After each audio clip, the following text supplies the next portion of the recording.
अस्सलाम वालेकुम नाज़रीन, टीएन उर्दू न्यूज़ में आपका इस्तकबाल है। आइए डालते हैं इस अहम खबर पर एक नज़र। CEIR पोर्टल के जरिए गुमशुदा 110 सेल फोन्स बरामद। जिला SP Mahbubnagar D Janaki IPS ने सभी सेल फोन्स मालिकिन के हवाले किए। टू टाउन पुलिस स्टेशन हदूद में गुमशुदा 110 सेल फोन्स को CEIR पोर्टल के जरिए बरामद कर लिया गया है। इस खुसूस में जिला हेडक्वार्टर महबूबनगर में मुनक्किदा एक तकरीब में जिला एसपी डी जानकी IPS ने तमाम सेलफोन इनके मालिकिन के हवाले किए। इस मौके पर उन्होंने कहा कि CEIR पोर्टल के जरिए गुमशुदा मोबाइल फोन्स की तलाशी में काफ़ी मदद हासिल हो रही है। इन्होंने मजीद ताकीद की कि चूँकि फ़िलहाल साइबर जराइम तेज़ी से बढ़ रहे हैं, हर शहरी को डिजिटल तहफ़्फ़ुज़ के बारे में चौकन्ना रहना चाहिए। इन्होंने मशवरा दिया कि गैर ज़रूरी लिंक्स ना खोलें और बैंक की तफसीलात किसी से भी शेयर ना करें।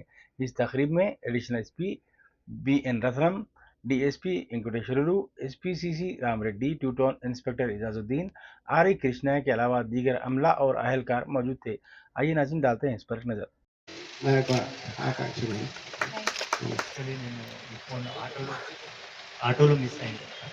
ఆ తర్వాత నేను కంప్లైంట్ ఇచ్చేసాను. సార్ అన్నారు సరే సార్ మనకు తీసుకుని నెంబర్ ఇస్తారు కదా, నెంబర్ ఇచ్చింది. ఆ తర్వాత ఫోర్స్ అయితే అందరూ వదిలేస్తారు కదా, కానీ ఫోన్ చేసి మళ్ళీ ఫాలో అప్ చేశారు. ఇది నడుస్తుంది, ఫాలో అప్ చేయడం అది ఒక స్ట్రెస్ చేస్తున్నారు. ఇది నడుస్తుంది, వర్క్ అయితే నడుస్తుంది. హోప్ అండ్ కాన్ఫిడెన్స్ అక్కడ వచ్చేసి follow up. Thank you so much. Last year April 2024లో పోయింది మేడం ఫోన్. అయితే బస్ స్టాండ్లో పర్స్ పోయింది. దాంట్లో మా మదర్ నా 2 ఫోన్స్ ఉన్నాయి, ATM card plus 2 Aadhaar cards ఉన్నాయి. అయితే అదో మాకు కూడా డౌట్ మేడం, ఇప్పుడు ఏం చేయాలి అట్లా అని. ఫస్ట్ అయితే చాలా కంగారు పడ్డాం కదా, ఏం చేయాలి, హైదరాబాద్ వెళ్తుండే మనం. అయితే దాని తర్వాత మా రెస్పాన్సిబుల్ పోలీస్ స్టేషన్లో. అయితే ఇప్పుడు మా ఇద్దరు ఫోన్స్ దొరికినాయి. 1 ఇయర్ 1.5 ఇయర్ 1 ఇయర్ పైన అవుతుంది. Thank you ma'am. నా ఫోన్ కోర్టులో పోయింది మేడం, కంప్లైంట్ ఇచ్చినాను. తెలుస్తుంది, మళ్ళీ మళ్ళీ ఫోన్ చేసి తెలుసుకున్నాను. ఒకవేళ దొరికితే ఖచ్చితంగా మీకు ఫోన్ చేస్తారు, ఇప్పిస్తారు అని చెప్పారు.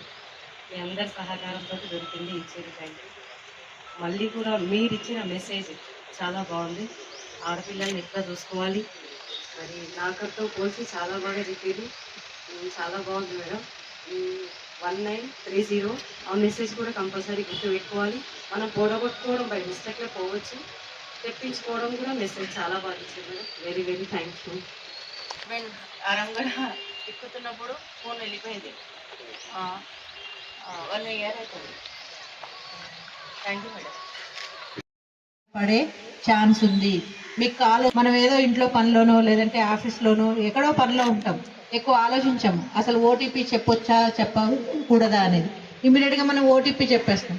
చెప్పగానే మన డబ్బులన్నీ సైబర్ క్రైమ్ ఫ్రాడ్స్టర్స్ ఆ దొంగల అకౌంట్లోకి వెళ్ళిపోతాయి. అప్పుడు మనం చేయాల్సిన నెంబర్ ఇది ఉందనుకోండి, అది ఎంత సీక్రెటో ఆ 2 కూడా. ఆ OTPను ఆ CVV నెంబర్, ఆ 3 అంకెల నెంబరు ఎట్టి పరిస్థితుల్లో ఎవరికి ఇవ్వద్దు. మీకు ఫోన్ అయినా అనేసి అంటారు.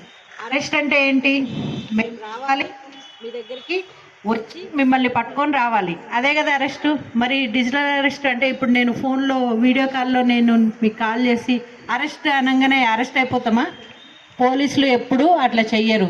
ఏదైనా నిజంగా మీ మీద కేసు ఉంటే ఖచ్చితంగా వీడియో కాల్లో ఎవరైనా కాల్ చేసి మీరు డిజిటల్ అరెస్ట్ అయ్యారు, మీరు కదలకుండా కూర్చోండి, యూనిఫామ్లోనే చేస్తారు వాళ్ళు, దొంగలు వాళ్ళు కాల్ చేస్తారు. కానీ అప్పుడు ఏం చేయాలి, మనం ఇమ్మీడియట్గా కాల్ కట్ చేయాలి. కాల్ కట్ చేసి ఫ్లైట్ మోడ్లో పెట్టేసేయండి. మీరు ఎప్పుడైతే దబాయిస్తారో వాడు దబాయించడానికి స్టార్ట్ చేస్తాడు. మనం ఎప్పుడైతే భయపడతామో అప్పుడు వాడు మన భయాన్ని సైబర్ క్రైమ్కి గురి కాకుండా ఉంటాము. ఇంకోటి లోను, చిన్న చిన్న లోన్స్ తీసుకుంటూ ఉంటాం. ఆ లోన్ యాప్స్ ఉన్నాయి. 2000 3000 తీసుకుంటే వాడు 20,000 30,000 అది కట్టలేదనేసి మన ఫోన్లో ఉన్న మొత్తం కాంటాక్ట్స్కి మన బ్యాడ్గా మన ఫోన్ బ్యాంక్లోనూ లేదంటే మనుషుల దగ్గర, మనకు తెలిసిన మనుషుల దగ్గర తీసుకుంటే ఒక రోజు డిలే అయినా సరే ఎవరు ఒక మాటన్నా ఇబ్బంది ఉండదు. కానీ ఈ లోన్ యాప్స్లో తీసుకోవడం వల్ల ఏమవుతుందంటే వాళ్ళు ఒక ఫైల్ పంపిస్తారు. ఆ ఫైల్ పంపించినప్పుడు మీ ఫోన్ అంతా కూడా వాళ్ళ కంట్రోల్లోకి వెళ్ళిపోతుంది. అంటే మీ ఫోన్లో ఉన్న కాంటాక్ట్స్ అన్నీ, ఎంతమందితోటి మీరు కాంటాక్ట్లో ఉన్నారో అవన్నీ కూడా వెళ్ళిపోతాయి. మీ ఫొటోస్ అన్నీ కూడా మార్ఫింగ్ చేసి వాళ్ళకి పంపించడం జరుగుతుంది. ఇక మిమ్మల్ని బెదిరిస్తూనే ఉంటారు. Next betting apps. మీరు చాలా మంది మదర్స్ అండ్ ఫాదర్స్ కనిపిస్తున్నారు. మీ పిల్లలకి మనం ఇప్పుడు కంపల్సరీ వస్తువు ఏంది, ఒకప్పుడు పలకా కొనిస్తాం, వాడు ఫోన్లో ఏం చేస్తున్నాడో మనకు తెలియదు, అంతేనా? మనకు రీసెంట్గా మొన్న మేము అరెస్ట్ చేసాము ఒక 7 మందిని.